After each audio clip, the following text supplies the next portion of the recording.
Let's talk about the Unity camera. The camera is probably one of the most important objects in Unity. It represents the player, right, in the player's view. In fact, we have an entire scene over here. We have actually, it's called the game window, and there's an entire pane dedicated to exactly what the player sees.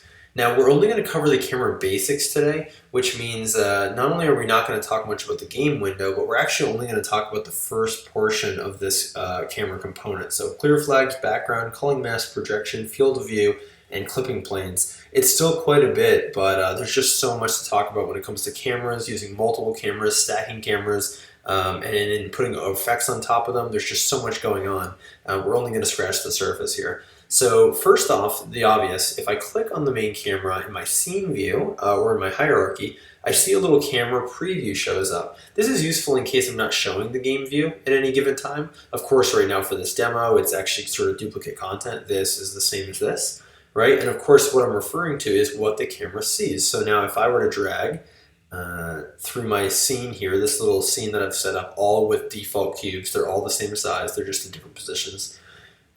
I can see how the world reacts. Now, of course, I can move this up and down, all over. I can even rotate. And what gets really interesting is when I start to do these rotations and movements with code. That's how you can create things like first-person cameras or kind of security cameras, all sorts of cool effects. Anyways, so here we go. That's the obvious part of it. Now let's look into the component a little bit deeper. So right off the bat in the camera component, the first option is clear flags. What this really means is basically if I render something, meaning draw, if I draw, let's say a cube or a plane or whatever, my character, that's cool, but what happens to everything where there's nothing? For instance, back here, where there's no objects, out here into the infinite. So what we're drawing right now is something called a skybox, which means that if I rotate around, then I can see things like the sky, see the sun up there, right, and the horizon line. That's a skybox. There's lots of different skyboxes that are built in. There's a ton free available on the asset store, and you can even make your own to sort of extend the universe beyond in like a 3D game, right, to try to fake the deep horizon, the distant horizon. Now there's other options here than Skybox. You could also just choose solid color. And you'll notice that right away, everything in my camera game view here changes to a solid color. Now, of course, this solid color, probably unsurprisingly, comes from this background color. It's got Unity's color picker with the eyedropper or the typical sort of RBG color picker. So I can rotate through and make those different colors. I can make it pink. I can make it neon, whatever I want that to be. This is useful for 2D games, right? And also for prototypes. If you just want to, see these distant objects and kind of see what things are looking like in a test debug mode, this might actually be pretty useful. It doesn't look all that good. I would recommend doing some sort of final for your final production of the game, making some sort of other background, but at least for testing and kind of setting the mood quickly, it actually looks pretty decent. The next option here that we're going to talk about, we're not going to cover don't clear really. It's not that useful as far as we're concerned at this point, but depth only could be very useful. You'll notice what's happening now is that this black area is actually like a mask. It's been cut out. What's cool about that is that means that I could put something else back there. For instance, I could layer even another camera on top. So I could have this camera that's capturing this foreground and these floating cubes, and I could have another camera somewhere else in the scene that's pointed at, say, a brick wall or something, and it shows that brick wall there. We'll have an entire sprint just based on stacking cameras, but just know for now that clear flags depth only means basically cut this out and let this be transparent. We don't have anything back there, but you can imagine how there could be some really neat effects by stacking cameras. For the meantime, I'm going to switch it back to Skybox, and let's jump over to the next area, which is culling mask. Now, the culling mask decides what not to render. By default, you'll notice that everything is checked on. It'll actually say everything here. Now, what a culling mask is really doing is it's saying some of these things I don't want this camera to render. And this can be useful for many, many reasons in your game. For instance, let me just do a quick kind of silly example where I click this cube. This cube, you can see it move right here in the game view. That's the one I'm talking about, so keep your eye right there on that one. Now with this cube selected, I'm going to come over here into Layer where it says Default, and instead of Default, I'm going to choose UI, which stands for User Interface. And with UI selected as my layer, now I'm going to click back on my camera. There we we go. And I'm going to change culling mask, open it up, and I'm going to show that, okay, default transparent UI, there it is. I'm going to uncheck UI, and sure enough, that one cube is gone.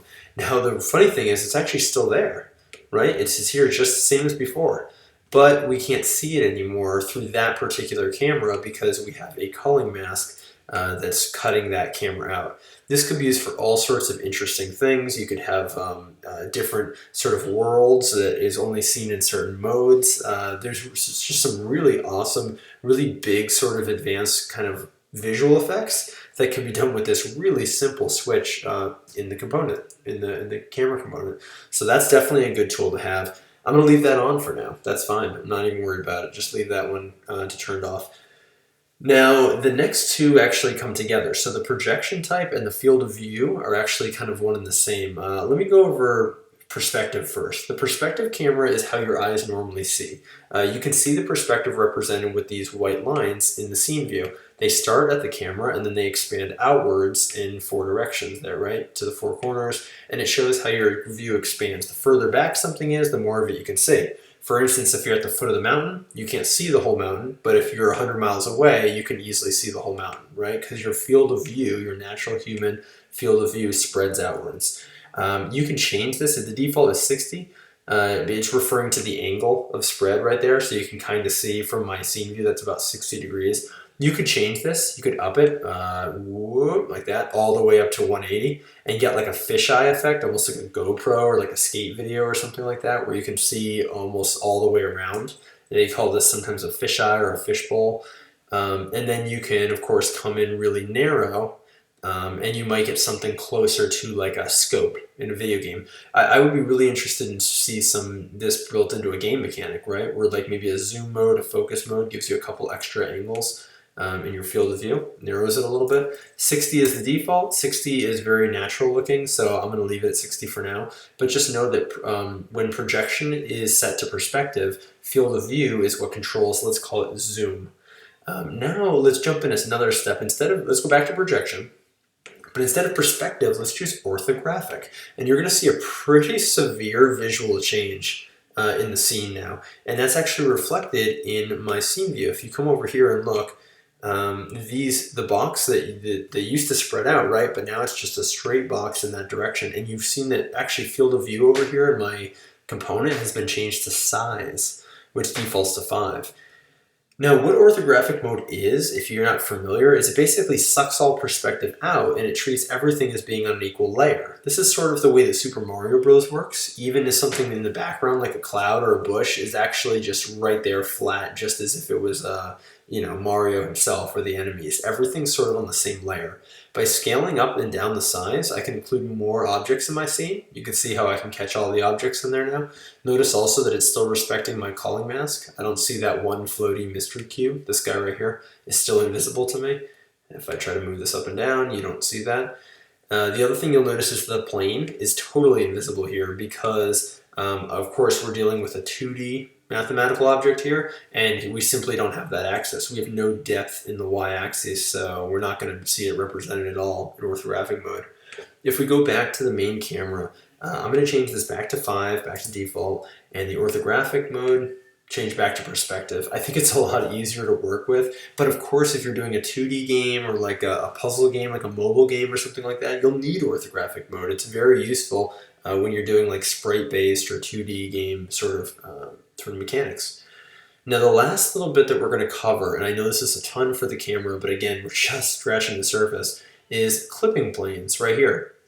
Now the clipping plane basically refers to the issue of in real life, there's some amount that we just can't really see that far anymore. And when it comes to a computer, we don't want to be rendering that stuff that's so far away that it doesn't matter, because it's a waste of processing power, right? We simply don't want to render a bird on a tree that's a mile away from our character. It makes no sense to consider that. So what you do here in your far clip plane is turn it to the maximum value before you start clipping things, meaning they do not render. Same with the near. If something is within 0.3 of a meter in front of the camera's face, let's not render it at all, right? So about a foot in front of the camera's face is going to render as nothing.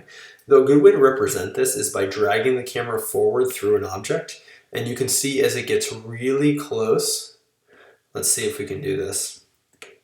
I'm gonna jump into my camera real quick, zoom in a little bit, and as I get really, really close, it becomes invisible, right? Right at this point, it's actually transparent. Now, if I can sort of fake this, watch this, by ramping the near clip plane up a little bit. So let's change it from 0.3 up, up, up, up, up. Oh, look at that. It starts to disappear. And look at, you can even see it moving in the scene view. Let me move a little bit so the contrast helps and you can see that a little bit better. There we go. So you can see that near clip plane there. And as I ramp this up from 0.3, it's all the way up to 1.13 now. Look at that. As it gets closer, now it's invisible. And you can even see the plane starting to disappear as I go more out and out and out. There goes that other box. Out, out, out, out, out. There goes the other box, right? So you wouldn't really use this very much, the near clip plane. You might need to touch it. Sometimes it's not big enough. So, I'm sorry, sometimes it's too big. So you might need to turn this down, but I wouldn't really turn it up very much. The far clip plane, on the other hand, I could see turning this way down. I mean, 500, we're still not seeing any clipping back there. So why render that extra 500 meters of stuff? If I were to bring this way down, let's see to the point where it actually starts making a difference. Okay, there we go. So somewhere in the, look at that. Wow, we're 50 and I still can't see the difference. If I come down below 50, there you go. And you can see it sort of eat up my level there. But with such a small level, it really doesn't need to be 1,000, but we're not really hurting too much by keeping it there. I just wanted to show you what that does. And more than likely, you're going to run into errors where you're like, what is going on? Why can't I see this? Or what's the deal? Why is this cutting off? Take a look at the near and the far clip plane. That could be the ticket right there. So we've talked about the camera a lot. We're going to do a lot more with the camera as we go forward in Unity. Again, it's one of the most important components. Keep practicing. See if you can create some really cool effects. I can't wait to see what you guys do with the camera component.